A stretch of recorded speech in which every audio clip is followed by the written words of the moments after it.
nome é Rafael Bicudo, eu sou o diretor do espetáculo Sobreviver. O espetáculo ele conta a história de Olga, que é uma mulher que sempre sonhou em engravidar, tem uma vida feliz com seu marido, Guilherme, e sempre teve essa pressão também de engravidar, né? Assim, o desejo de ter um filho e tudo mais. Tenta engravidar, demora muito para conseguir engravidar.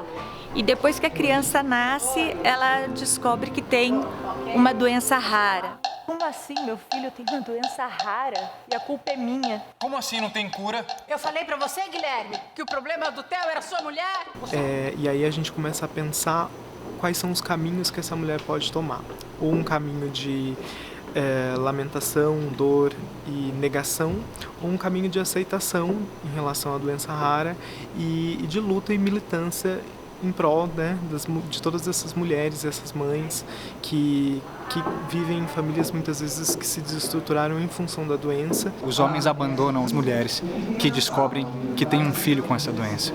Então, além da gente trazer a doença e abordar ela, a gente também traz um pouco da reflexão que isso se desdobra dentro das famílias. É tudo muito estranho, sabe? A Olga se sente muito culpada por conta das dificuldades do Theo, diz que não é boa mãe, vive preocupada, não tira os olhos dele um minuto. Normal a mãe de primeiro filho ficar assim. Então, pra mim, o que pega é a maternidade, porque a peça fala de maternidade. A personagem Olga, né, tá grávida, demora para engravidar e tem todo esse peso que a mãe tem com um bebê, com um recém-nascido, ainda mais no caso dela.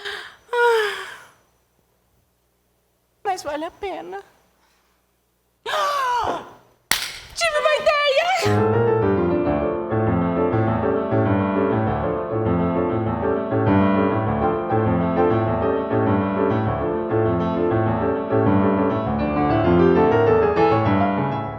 Mas a perspectiva de Olga começa a mudar quando ela conhece uma instituição de apoio a pacientes raros e conversa com Regina. Regina, do latim, significa rainha, aquela que rege e aconselha. Acho que é uma história que me toca muito, porque eu não conhecia muito a respeito desse universo das doenças raras, era algo que realmente eu não tinha contato, e depois de saber dessa história e poder fazer uma personagem como a Regina, que dá tanto apoio e traz tantas informações importantes, eu aprendi muito, assim, e adentrei um universo que é tão importante de ser falado. Então, sou muito grata por ter entrado em contato com a história dessa peça, assim. Eu já tive a experiência de trabalhar com outros espetáculos relacionados à saúde ou questões de demência, mas nunca havia pensado e vivido a experiência de discutir e pesquisar os raros, né, as doenças raras. Então, esse aprofundamento que o trabalho nos possibilitou tem sido muito valioso, porque eu começo a pensar e ter mais interesse em conhecer a respeito das doenças raras. É um prazer estar aqui, é um prazer debater esse tema, é um prazer falar dessas coisas e falar, acima de tudo, democratizar uma coisa tão importante, que tem muita mãe, muito pai aí, que de repente tem um filho como esse e não sabe de onde pode trazer informação. E o teatro também faz isso, né? Então, para mim é demais poder contar essa história, estou muito feliz de estar aqui.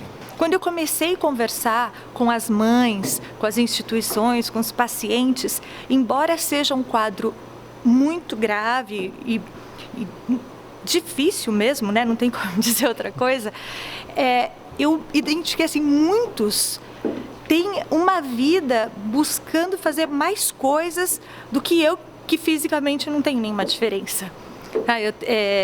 Tem uma paciente que eu entrevistei que ela sai todo final de semana para dançar.